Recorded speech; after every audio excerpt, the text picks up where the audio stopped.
Well, I'll ask you then about your first impressions when you walked into Rideau Hall with your family, with the full mantle of this new job on your shoulders. Well, I simply have to admit that I was overwhelmed in many ways, even though by then I had had a career as a life as a very active public service, including being a member of Parliament, a member of the legislature initially, a member of Parliament and Premier. Nevertheless, to arrive at that ivy-clad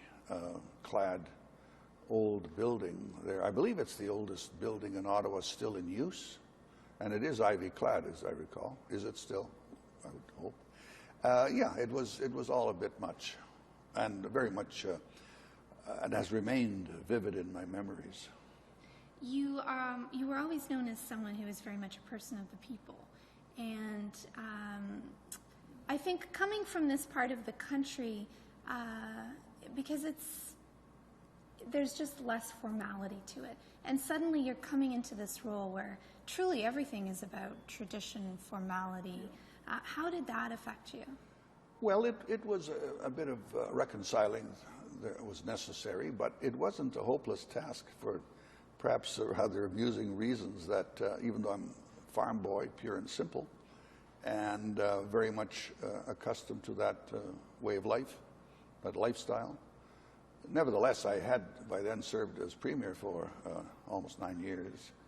And perhaps also even more relevant is that when I was of college age, I lived and studied and lived in residence in an Anglican church college. And that may seem amusing to you, but in an Anglican church college where you rub shoulders every day with young men who are training for the priesthood or the ministry, and with professors who are teaching theology and classical Latin and Greek, etc., etc., you very quickly do come to take on, I hope in my case, you sort of take on the patina of social graces, I think. I don't know how else to explain it. But they were very formative years for me, those 4 years or so that I spent at St. John's Anglican College residence. Tell me about your children and how you and Mrs. Schreyer felt as parents moving your children to Ottawa and knowing that you were going to be raising them within the walls of Rideau Hall. How were you feeling? Well, quite frankly, I felt quite confident that the 2 girls who were older would manage quite well because they were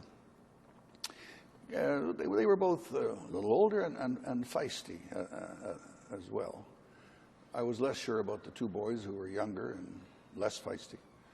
And the youngest, Tobin, he was of an age where you really only could keep your fingers crossed that he wouldn't cause or create any major embarrassment or gaffe.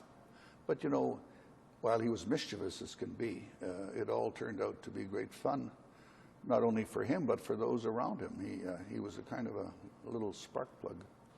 We have images from a CBC documentary that was done shortly after you arrived, where you celebrate one of Tobin's birthdays.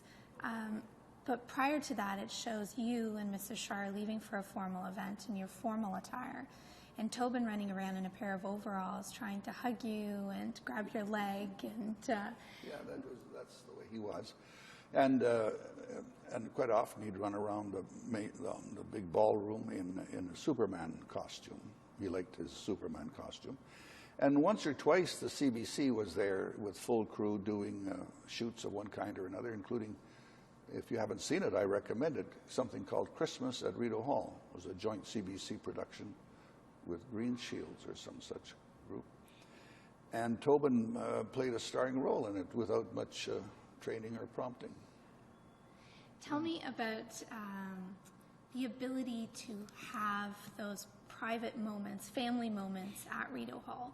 Did you feel like you were a real family there? Did you feel like you were able to be as you were back here at home in Manitoba? Uh, yes, I think mainly thanks indirectly to the help of the girls who were a little older and could help to bring a sense of family to the two younger ones. I think they did help in that respect. But, you know, to be candid, I have to tell you that in terms of very much private family moments, there wasn't much of that. There were a few such every day, if not every day, then certainly every week. But then if you're surrounded by staff or household staff who are very much liked by the kids, then it's almost the same as being sort of en famille. You know, en famille doesn't mean just strictly members of the immediate family. It can mean that plus people whom you not only trust but rather like to have as frequent company. And, you know, I have to say that when we left Rideau Hall, we did miss very much some of the people that worked there. Not so much the administrative staff, although there were some very nice people there, obviously, but I'm talking about the household staff. You know, the two boys, they did learn, you might say, kitchen vocabulary French in the most natural way, just by rubbing shoulders, running around the chef and around his heels and bugging him and bothering him. He taught them words that I scarcely can repeat here on public television. Tell me about living in the presence of staff. When you were premier, had you had staff living with you? No, not at all. In fact, I doubt that there are any premiers in Canada today or historically, although I suspect historically there may have been, you know, in the larger provinces of Ontario, Quebec, and maybe the old historic traditional provinces like Nova Scotia, such a thing as household staff. But today, in the modern era, I don't believe there are any provinces that have household staff, and certainly not in the Prairie West or British Columbia. So there was nothing of that kind, and there was no official residence either. There used to be, in fact, Manitoba still has an official residence for the lieutenant governor, but Alberta and Saskatchewan moved years ago to do away with it. But then they had to make arrangements with the CPR hotels chain to rent make arrangement for a permanent suite, which probably ended up costing the province more than if they'd have kept the old residence, you know, etc. So what was it like for you to live with so much staff? You said that they became like family, but still your home is, as the current Governor General has put it, above the shop. Yeah. And you have not only the administrative staff who work nearby, but you have the household staff who are there with you every day. Yeah. Was that an adjustment for you, and how? It was an adjustment, but we never complained. And one of the reasons, of course, is that I'm sure if it was really something that weighed heavily on us, we could have, without even being very persistent about it, we could have arranged for less of a presence of staff. Those things aren't hard to adjust with cooperation and goodwill, and there was a lot of that. So, no, looking back in retrospect, no complaints about it, really. Sure, it would have been nice to have a few more private moments, but we did have some. And often when we did have staff around, it was usually in a sort of bon vivant spirit, which is nice, too. So you can't have your cake and eat it, too. Who was the primary cook in your family? Was it Mrs. Schreyer? Lily is an excellent cook. But at Rideau Hall, she didn't do any cooking because it would have hurt the feelings of the maître, the chef, who was the quintessential, high-strung, highly skilled French cuisine chef, and Monsieur Pourbet. And he would have, I think, felt insulted. So we avoided that by simply not cooking. And he seemed to like to cook for family occasions, not just state occasions, you know. Is it true that Mrs. Schreyer taught him how to make pierogies? No, that's a good story, but it's not, you have it half right. There is such a story, but it has to do with my Aunt Mary. I mean, this is a delightful story because it's true, it's even stranger than fiction. She wanted to visit, so one day we arranged for her to visit all the way from here. She came to Rideau Hall, and I was a little bit ill at ease as to what we could arrange for her to see without being, and to avoid boredom and so on. And I started off by taking her to the Rideau Hall kitchens and pointed out the rather impressive heavy-duty copper pots and pans, all first-quality stuff, and introduced her to the chef. And I hung around enough, well, a few minutes, enough time to hear her ask the chef if he ever made pierogies, and he more or less acknowledged that he didn't know what that was. And she said to him, and the conversation was just delightful. She said, "You mean to say that you've never tasted pierogies?" And he said, "No, ma'am." She said, "Oh, I feel so sorry for you," as though he had missed one of the world's great feasts. She obviously meant it. But to give him credit, even though he was a kind of a culinary snob in many ways, he had such a professional approach to cooking and the art that he genuinely wanted to know how to make pierogies, what constituted the ingredients, and he said about it. And you know that at the next and ensuing dinners of state, especially Orders of Canada dinners, not state dinners, Order of Canada dinners twice a year, pierogies always had pride of place on the buffet table. So, you know, knowing his background, I just thought it was very good on his part. Well, I think anyone who gets to eat pierogies should jump at the chance. Was the personal residence that you had large enough for your family? I mean, you had 4 kids. Yes. Was it big enough for everyone to have their own place? Oh, yeah, but not ironic, isn't it? Because Rideau Hall is a big place. Some say that it had 61 rooms, but I think they must have been including broom closets, you know, or walk-in closets. Certainly, I wouldn't have thought 61, but I don't argue the point because I never counted. But the point I'm coming to is that even though it sounds like a lot, when it come to family living accommodation at the back of the store, so to speak, at the back of this fine old 1832 mansion, because the original part's 1832, you know.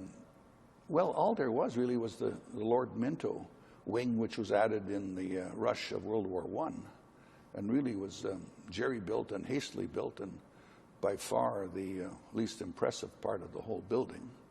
And that happened to be where the servants' quarters used to be in the early part of the 1900s, when the governors general were all from England, oftentimes, most of the time, of royal family connection, with a servant entourage of, I don't know exactly, 8, 12, 16 people.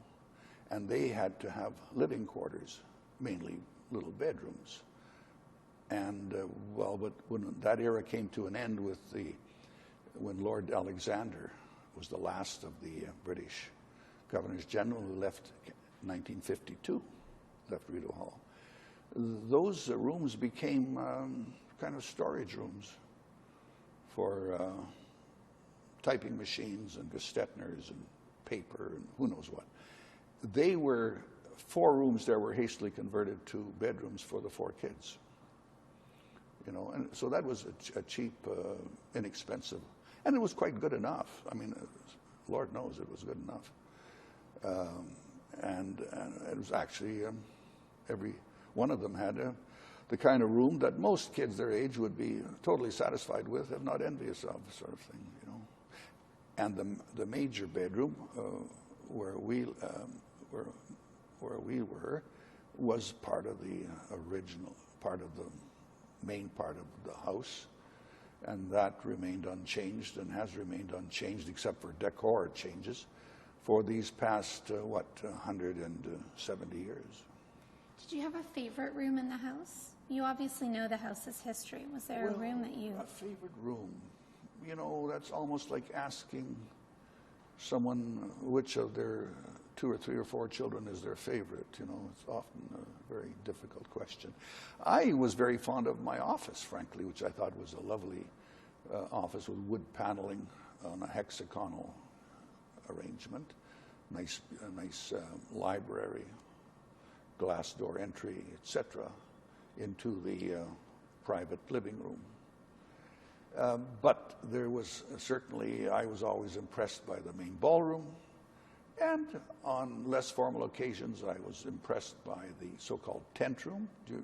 You've been there, so you know the tent room is distinctively tent-like looking, even though it's really quite, there's nothing canvas about it anymore, but it looks like that. And then there's the long gallery, which is impressive, and then the very nice little tea salon rooms. Maybe the room that I liked least was the dining room that held a table for a seating of 54 people. Not to be confused with the state dinner dining room, which was in the grand ballroom, where we'd have 250 people. Well, that was impressive, too, to see the ballroom all adorned with round tables for 200 guests, with stemware, cutlery, crystal. It was quite impressive. And in retrospect, I really do give the chef and all of the footmen and the maitre d' full credit for always putting on a very good, hospitable and very impressive setting. Why did you dislike the dining room for 50? I don't. It was an awkward, to my mind. It was an awkward size. It was far too big to be personal and sort of homey and friendly. So it was very formal, but yet it wasn't nearly big enough for the really formal dinners we had to host. So it was. See, people that were invited to that kind of dinner expected that it would be something other than a state function, so that it would be maybe a bit more, a bit more homey, a bit less formal, a bit more comfortable. But it wasn't either, because 54. Look, think of 54. It's hard to be, sort of just entre nous. What was your approach when you were entertaining? Say it was an Order of Canada dinner or it was a state dinner. Were you able, as Governor General, to get up during the dinner and move around to other guests' tables and say hello, or was there a very specific protocol to follow? If it was a state dinner, you just wouldn't do that. But if it was an Order of Canada dinner, which is also a very formal thing, but it was a buffet style. So if it was a buffet style, then yes, you would, after a certain point in the evening, you would get up and, or you could.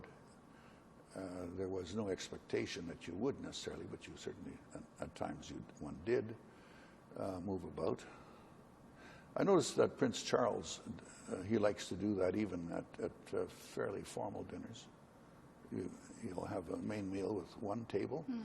He'll go on to the next table to have dessert, and the next one with coffee, and so on. The only trick there is you have to make sure there's somebody at each table ready to find a natural-looking excuse, opportunity to vacate the chair. Yes. And that has to be organized in advance. I think you're absolutely right, it does. Yeah. Otherwise, it would be very gauche. You talked about the office and how you liked your office, yeah, and its oak-paneled walls. And on those walls are the names of your predecessors. Was there one predecessor in particular who influenced you as you were preparing as you became Governor General and were assuming the responsibilities and the role? Was there someone who had a particular influence? No, I can't really say that there was, although I did consult and often I was offered advice by Roland Mitchener. Now, he was quite a bit older than me, but he was in good health, clear mind, into his 90s, as I recall. And so when he was in his late 80s, I used to invite him, and he would come most of the time to Rideau Hall for some reason or another. I would invite him, and he and his wife would come. And Lily and I were usually very glad to receive them. I say usually because sometimes we were so pressed with the social calendar that we had scarcely more time than to greet them and to bid them welcome and make themselves at home. And then we would scarcely see them until perhaps one dinner or so before they left. But other than Roland Mitchener, I didn't really have much contact with my other predecessors. Jules Léger a little bit, but he wasn't well. And, by then the others had passed on. I do have personal memories of Governor General Vanier, but that's when I was a young rookie MP, and I was invited to, as other MPs were, to Rideau Hall on certain occasions. So I remember Vanier then, Governor General Vanier. Vincent Massey, I just met him once. And that's it. All the other predecessors were from the United Kingdom, from Britain, and they went back home at the end of their term. Do you remember how you felt when you knew that you were going to become Governor General? Yeah, I had no hesitation in my mind. Mrs. Schreyer, my wife Lily, did. She was a little uneasy. I think she was not sure how this would all impact on the family, and she was a little less used to the sort of formal public life. I had served as somewhat of an apprentice, long enough, but a different kind of apprenticeship when I was Premier and MP. Nevertheless, it gave me a good insight. And I might add something which I haven't mentioned often, but I think is rather significant. Of all governors general, I was the only one that had served as a first minister giving advice to a lieutenant governor or a governor general. So I actually saw that office from both sides. How did that impact how you were as Governor General? Well, I think it helped to give me a realistic, even-handed, balanced approach. But then you'd expect me to say that, wouldn't you? No, I think it was relevant. After all, when I was Premier, I related to Lieutenant Governor Bowles, and then Lieutenant Governor McCaig, and then Lieutenant Governor Bud. Now all of a sudden my mind, and he was a good friend of mine, Jobin, Lieutenant Governor Jobin. So, I mean, I can remember the diversity of personalities impacting on the office of Queen's Representative as well. Any parent, especially a parent of 4 children, finds themselves pressed for time at the best of times. Mm-hmm. But you describe that you would have guests and you would barely see them in your own home, essentially. How were you able to maintain that balance of ensuring that your kids still had parents around to love them and being the best Governor General that you could be? Well, I guess I would have to say that partly I was lucky in the sense that Lily, my wife, looked after much of the parental responsibility when I was simply preoccupied with official or social obligation. Sometimes she was at the same time, but often she wasn't. And so then I think she carried out the parental role. And for the most part, I mean, if you were to ask the kids, I think that they look back on those years as overwhelmingly pleasant and positive experience. I feel a little uneasy that it maybe didn't leave a 100% positive impression or impact on the two boys, because they were a bit younger and more impressionable. And but I think that the two girls, I don't think they were fazed at all by the unnaturalness of life at Rideau Hall, because a good part of it is unnatural, especially when they are accompanied. The first year, it was a learning curve, and the amount of time that they were under close supervision of bodyguards was both silly in terms of the cost, and it was just no good for them either. So I played a role in persuading those in decision-making position in charge of security that there had to be a better way, a more common sense way to deal with this, instead of having them, driven in a vehicle followed by police in a following vehicle. Why not just have them in the back seat of the police vehicle? That way you save. You save quite a bit in terms of automobiles and in terms of drivers and so on. And I did the same except on the most formal occasions, when I would be greeting someone at the airport or going to some state function, when I would have to drive in a limousine. And by the way, I got rid of stretch limousines too, but nevertheless still a sedan, a dark color, dark blue, navy royal blue. I didn't like black.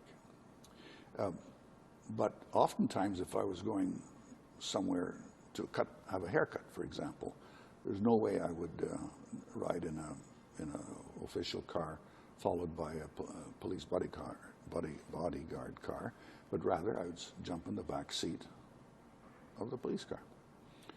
And that's became the way we did things for the next 4 years, or 4.5, or whatever. So a lot of this is, common sense, little snippets of common sense juxtaposed.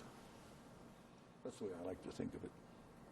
If you were giving advice to another Governor General, someone who had not yet been in the role, was assuming the role, what would you tell them? You see, I have to ask you in return a question.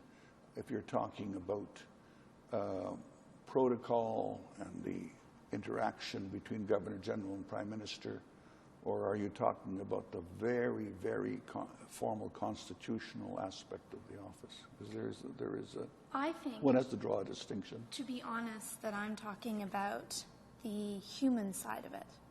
How to maintain a sense of yourself as a person and your relationship with your spouse and with your children while in this official role. Well, strange as it may sound to you, I don't think I am an authority on that, because I served as Governor General under two Prime Ministers, both of whom were just absolutely excellent in terms of interhuman relations and understanding what was realistic in the face of having a young family about. Both Mr. Trudeau and Mr. Clark were absolutely 100% understanding, so there was never an issue. So therefore I can't really speak from experience. Tell me about Halloween parties. Your wife used to throw a wonderful Halloween party. I mean, it's seared in my Halloween memory. Parties, and I can tell you one or two things about the official side of the office of Governor General at this time. Yes, there is. But in terms of Halloween parties, as you might guess, I had very little to do with Halloween parties. I would maybe steal a moment or two to watch, because it tends to be very concentrated in the first hour at dusk, and the parents are bringing the young kiddies around. And Rideau Hall was a favorite stop because it was an excuse to come there. And the word was out to the gate guards and the bodyguards that, on Halloween, if you see a parent with little kids, they let them through. So that was done. And I remember in particular, they all got, as at any home, apples, chocolate bar, whatever. But then Lily got the bright idea that she was going to really soup it up. So one year at Halloween, she set up shop, a station, you might say, a witch's station, right in the very foyer of the entrance at Rideau Hall. She got herself a conical hat, about 3 feet high, a big copper pot from the kitchen, oversized soup pot. She had put some dry ice in there to effect the sort of emission of gas, vapor, and she was stirring the pot, and she had put discoloration on her cheek and tooth, and Prime Minister Trudeau happened to come by with his 2 boys, and as soon as they walked in, and she began to cackle, and the younger of the 2 they burst into tears, and I think Justin was shivering with anxiety. So I remember that vividly. Yeah.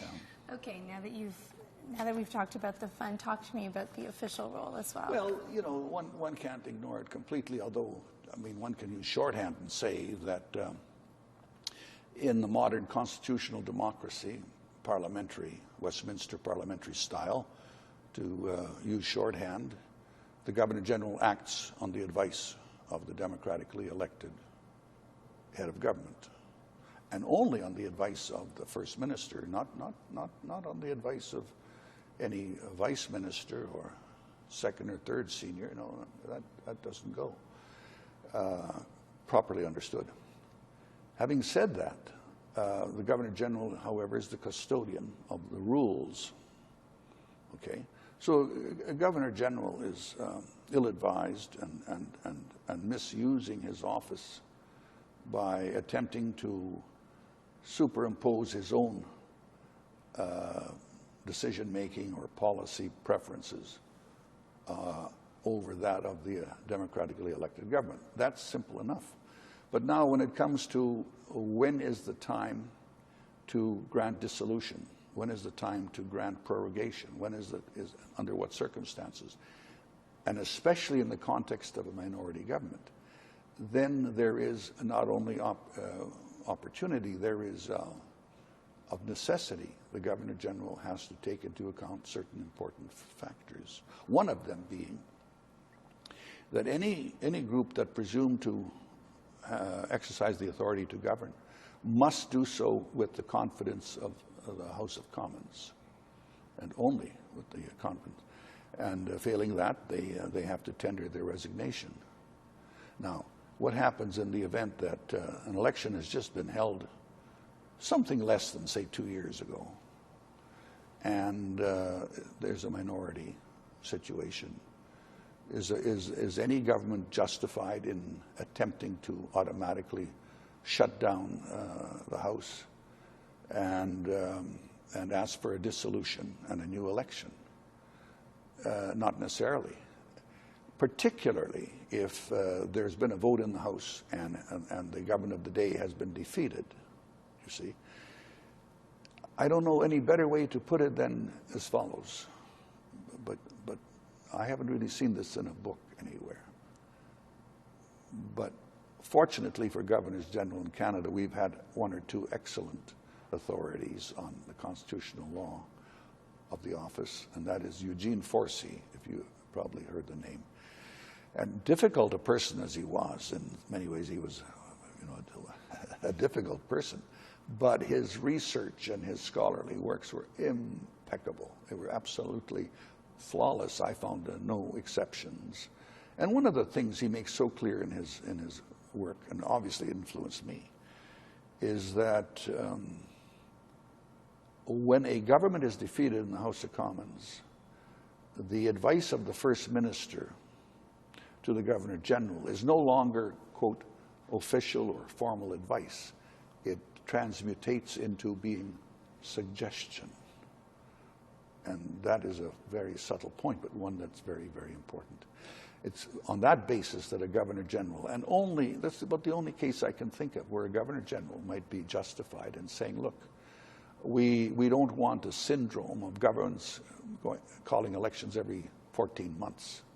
So if you don't mind, one doesn't have to be sarcastic about it, we look to see if there is any opportunity of any workable alternative combination in the House of Commons that is likely to enjoy the confidence of a majority, at least long enough to get us through to a more seemly time and schedule of election. You know, I don't want to mention names of countries in Europe, but there are some countries that went through periods where they had election every 8 months. Well, you know, we have the mechanism to avoid that if we use it sparingly and, you know, with good judgment. Did you find the role to be, of Governor General, to be a burden in terms of the responsibility? Well, sometimes the responsibility can be very solemn, but you can't really plead that it's burdensome, because when you take that, when you allow yourself to be persuaded and sworn to office, well, then you accept the responsibilities as part of the swearing-in ceremony. And, you know, I have to say that being Governor General is it's a very hectic life, but there's no pressure in the sense of stress of decision making. In fact, to be completely candid about it, I found it to be ever so much less stressful than being premier, because you act on the advice of the First Minister, who has to bear the responsibility of the actions of government. And you're there in order to give formal executive authorization. And after 200 years, we finally have it straight that the Governor General acts only on the advice of the democratically elected, unless the advice is unconstitutional. But you can never refuse to act in your official capacity because you happen to think that the government's policies are wrong. Heaven forbid. That's one thing that the Governor General has to leave behind when he's sworn to office, is opinion as to policy preferentials and, you know, and so on.